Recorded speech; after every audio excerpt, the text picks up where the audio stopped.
ఆరాధించుటకు, ఆయనకు కృతజ్ఞతాస్తుతులు చెల్లించుటకు ఆయన బల్ల యొద్దకు చేరి వచ్చి ఉండగా, ఆరాధనకు సహాయకరముగా దేవుని గ్రంథములో నుండి క్రొత్త నిబంధనలో ప్రకటన గ్రంథము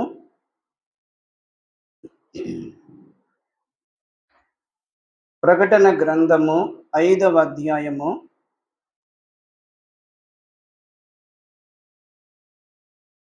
6వ వచనము. మరియు సింహాసనమునకును ఆ 4 జీవులకును పెద్దలకును మధ్యను వధింపబడినట్లుండిన గొర్రెపిల్ల నిలిచి ఉండుట చూచితిని. ఆ గొర్రెపిల్లకు 7 కొమ్ములను 7 కన్నులు ఉండెను. ఆ కన్నులు భూమి అందంతటికి పంపబడిన దేవుని 7 ఆత్మలు. 4వ అధ్యాయము ప్రకటన గ్రంథము 4వ అధ్యాయము 9వ వచనము. ఆ సింహాసనమునందు ఆసీనుడై ఉండి యుగ యుగములు జీవించుచున్న వానికి మహిమయు ఘనతయు కృతజ్ఞతాస్తుతులను కలుగునుగాకని ఆ జీవులు కీర్తించుచుండగా. యోహాను సువార్త 1వ అధ్యాయము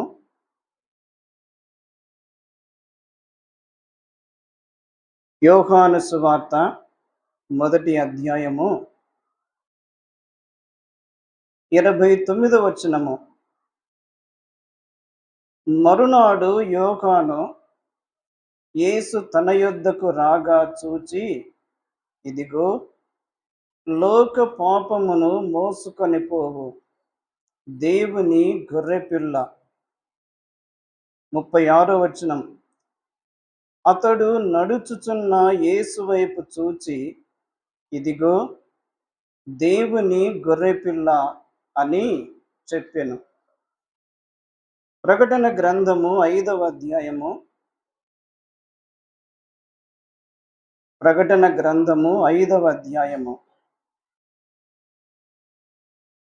12వ వచనములో, వారు వధింపబడిన గొర్రెపిల్ల శక్తియు ఐశ్వర్యమును జ్ఞానమును బలమును ఘనతయు మహిమయు స్తోత్రమును పొందనరకుడని గొప్ప స్వరముతో చెప్పుచుండరి.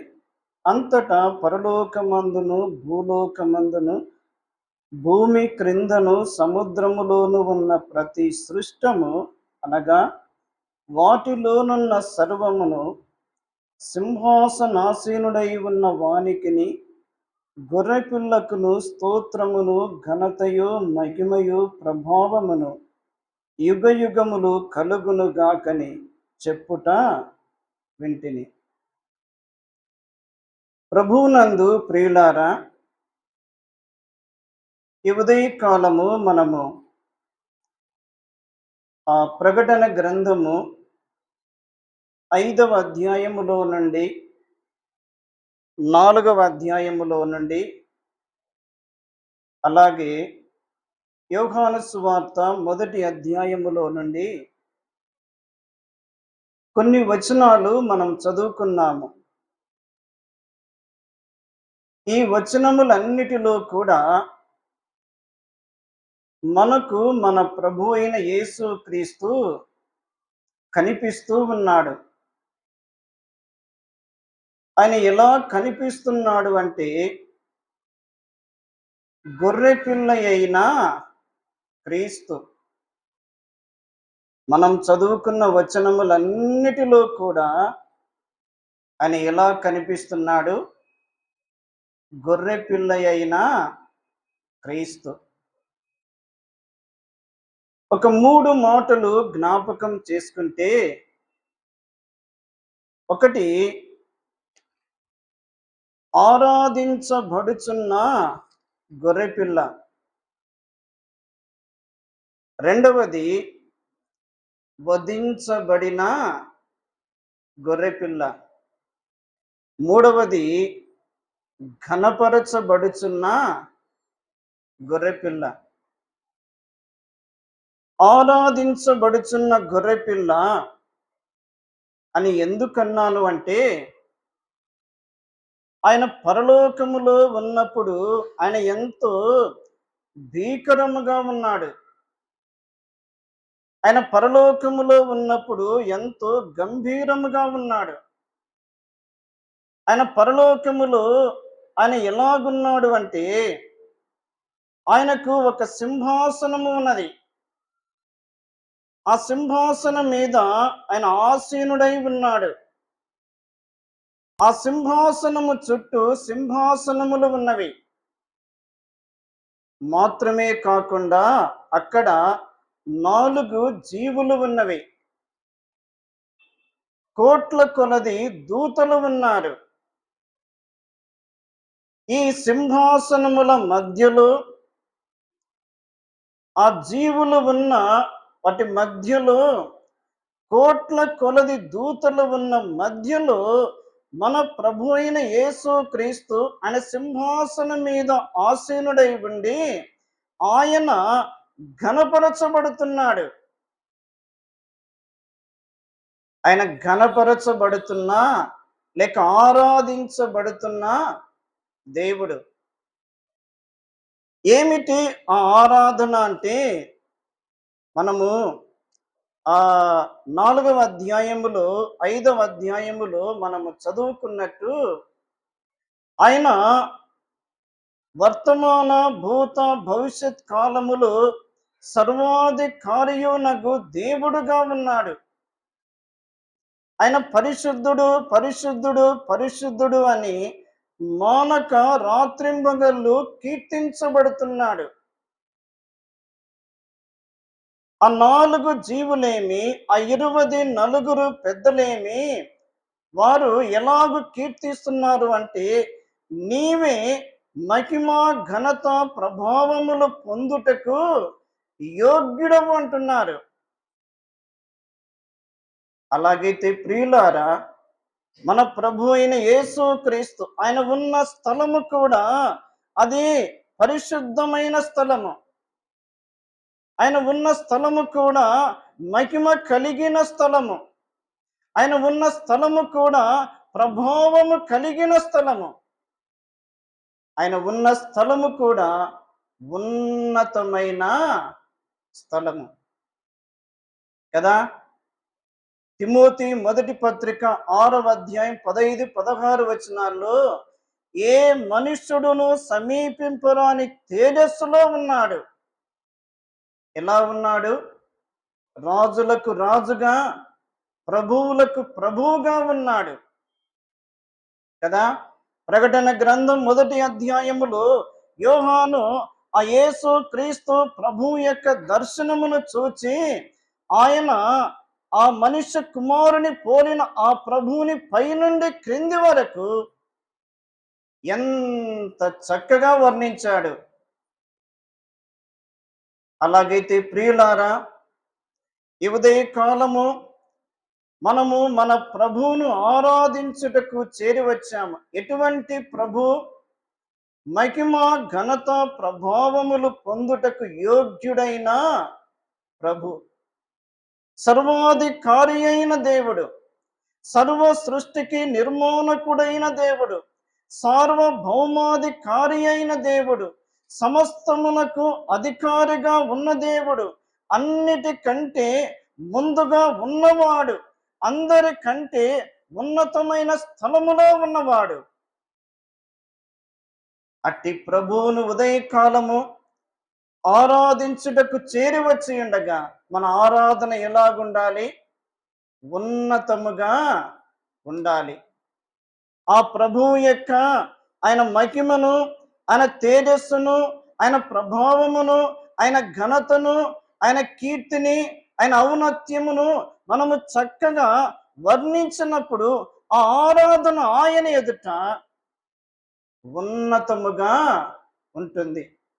వారు అలాగున ప్రభువును ఆరాధిస్తూ వారు ఎంతో సంతోషిస్తూ ఉన్నారు.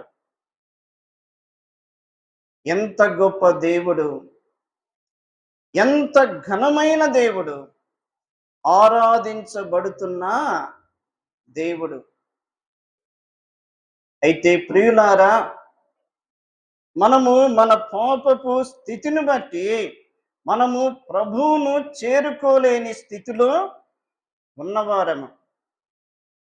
పాపములను బట్టి, అపరాధములను బట్టి నిత్య నరకాగ్నికి పాత్రులమై ఉన్నవారము. దేవుని ఉగ్రతకు పాత్రులమై ఉన్న మనలను ఆయన ప్రేమించాడు.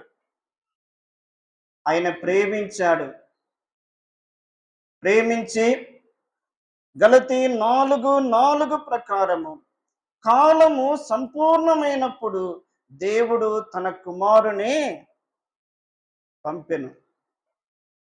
కాలము సంపూర్ణమైనప్పుడు తండ్రి నిర్ణయించిన కాలములో ఆ పరలోకములో ఆరాధించబడుతున్న ఆ అతి శ్రేష్ఠుడైన ఆరాధించబడుతున్న ఆ ఘనమైన ప్రభువు ఎలా వచ్చాడు? మానవుడుగా లోకములోనికి పంపబడెను కదా. ఎబ్రీ పత్రిక 10వ అధ్యాయము 3వ వచనం చూడండి. ఎబ్రీయులకు రాసిన పత్రిక 10వ అధ్యాయము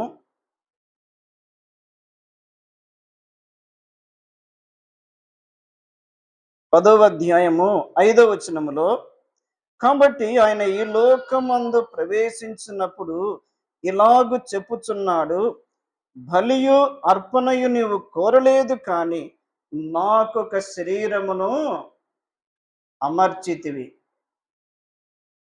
పాత నిబంధన కాలములో పాప పరిహారము కొరకై మాటి మాటికి వారు దేవుని సన్నిధికి ప్రత్యక్షపు గుడారము యొద్దకు వారు బలులు తీసుకొని వచ్చి అర్పించి తాత్కాలికమైన శుద్ధిని పొందేవారు.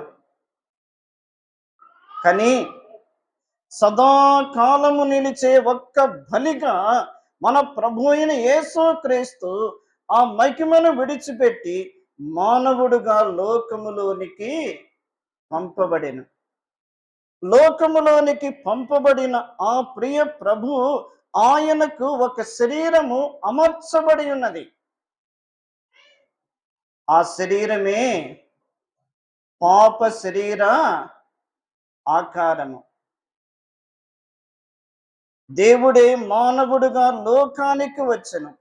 ఆకారమందు మనుష్యుడుగా కనబడి మనిషిని పోలికగా పుట్టి దాసుని స్వరూపము ధరించుకొని ఆయన ఈ లోకములో ఎంతో శ్రేష్ఠుడుగా జీవించెను. యోహాను సువార్త 1:29లో బాప్తీసమిచ్చి యోహాను ప్రభు అయిన యేసుక్రీస్తును చూస్తున్నప్పుడు, ఇదిగో లోక పాపమును మోసుకొని పోవు దేవుని గొర్రెపిల్ల. ఆయన గొర్రెపిల్లగా లోకములోనికి పంపబడెను. గొర్రెపిల్లలో మృదుత్వము ఉన్నది, సాధువు ఉన్నది, వినయము ఉన్నది, విధేయత ఉన్నది, తన్ను తానే సంపూర్ణముగా సమర్పించుకొనును. అలాగే యేసు క్రీస్తు ప్రభు లోకములోనికి ఆయన బలిగా అర్పించబడుటకు పంపబడినప్పుడు ఆయన పాపము లేనివాడుగా లోకములో తన్ను తానే ప్రత్యక్షపరచుకొనెను. ప్రేమించెను, కనికరము చూపెను, దయను నిలిపెను, రోగులను స్వస్థపరచెను, చనిపోయిన వారిని సహితమైన లేపినవాడు. అయితే ఆయనకున్న ప్రాముఖ్యమైన పని కలువరి సిలువలో దహన బలిగా అర్పించబడుట. ఆయనే అభారమైన సిలువను మోసుకొని వెళుతూ యెరూషలేము వీధులలో వెళుతూ ఆ కపాలం అనబడిన స్థలములో ఇద్దరు నేరస్తుల మధ్యలో ఆయన సర్వలోక మానవాళి పాప పరిహారము కొరకై బలిగా అర్పించబడెను. ఆయన ప్రేమ ఎంత గొప్పది! ఆయన భారమైన సిలువను మోసుకొని వెళుతూ ఉన్నప్పుడు ఒకవైపు కొరడా దెబ్బలు, ఆ కొరడా దెబ్బలకు ఆయన శరీరం అంతయు మెత్తన చేయబడుతూ ఉన్నది. శరీరం అంతయు దున్నబడుతూ ఉన్నది. దున్నువారికి తన వీపును అప్పగించాడు. ముఖం మీద ఉమ్మివేయి వారికి తన ముఖమును అప్పగించుకున్నాడు. వెంట్రుకలు పెరికివేయి వారికి తన చెంపలను అప్పగించుకున్నాడు. చీలలు కొట్టుట కొరకై తన చేతులను అప్పగించుకున్నాడు. పాదాలలో చీలలు కొట్టుట కొరకై పాదాలను అప్పగించుకున్నాడు. ప్రక్కలో బల్లెపోటు లేఖనముల ప్రకారమే పొడవబడుట కొరకై ఆయన తన్ను తానే అర్పించుకున్నాడు. ఆ ప్రేమ ఎంత గొప్పది! ఆ ప్రేమ ఎంత గొప్పది కదా! ఎఫెసీ పత్రిక 5:2 ప్రకారము క్రీస్తు మిమ్మును ప్రేమించి మీరు పరిమళ వాసనగా ఉండుట కొరకై తన్ను తానే దేవునికి అర్పణముగాను బలిగాను అప్పగించుకొనెను.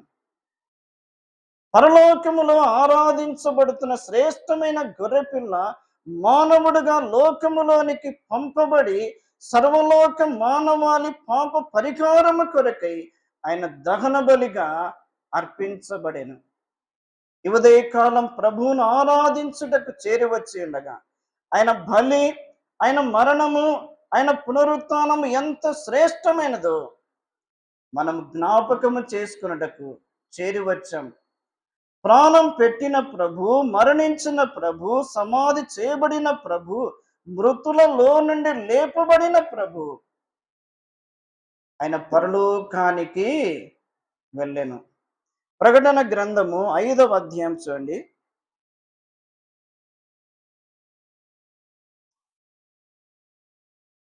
5వ అధ్యాయము 12వ వచనములో లేక 11 నుండి, మరియు నేను చూడగా సింహాసనమును, జీవులను, పెద్దలను ఆవరించి ఉన్న అనేక దూతల స్వరము వినబడెను. వారి లెక్క కోట్ల కొలదిగా ఉండెను. వారు వధింపబడిన గొర్రెపిల్ల అనగా గొర్రెపిల్ల యొక్క గుణాలు జ్ఞాపకము చేస్తున్నాడు. శక్తియు, ఐశ్వర్యమును, జ్ఞానమును, బలమును, ఘనతయు, మహిమయు, స్తోత్రమును పొందనరుకుడని గొప్ప స్వరముతో చెప్పుచుండరి. యేసు క్రీస్తునందు విశ్వాసముంచిన మనము, రక్షించబడిన మనము, గొర్రెపిల్ల యొక్క రక్తములో విమోచించబడిన మనము, గొర్రెపిల్ల రక్తము ద్వారా ఆయనలో భద్రపరచబడిన మనము, గొర్రెపిల్ల రక్తము ద్వారా పరలోక స్వాస్థ్యమునకు పాత్రులుగా చేయబడిన మనము ఈ ఉదయకాలం ప్రభువును ఆరాధించుటకు మనము చేరి వచ్చాం. ఏమని ఆరాధించాలి? ఆయన ఎంత ఉన్నతమైన వాడు, ఎంత శ్రేష్టమైన వాడు, ఎంత ఘనమైన వాడు, ఎంత గంభీరమైన వాడు. ఆ తలంపులు మనం జ్ఞాపకం చేసుకోవాలి. ఒకటి ఆరాధించబడుతున్న గొర్రెపిల్ల, రెండవది దహన బలిగా అర్పించబడిన గొర్రెపిల్ల, పునరుత్థానుడుగా మహిమపరచబడి పరలోకములో నిరంతరము ఘనపరచబడుతున్న గొర్రెపిల్ల. అట్టి ప్రభువును ఆరాధన చేయుచు ఆరాధనలో ముందుకు సాగి వెళ్ళుదాం.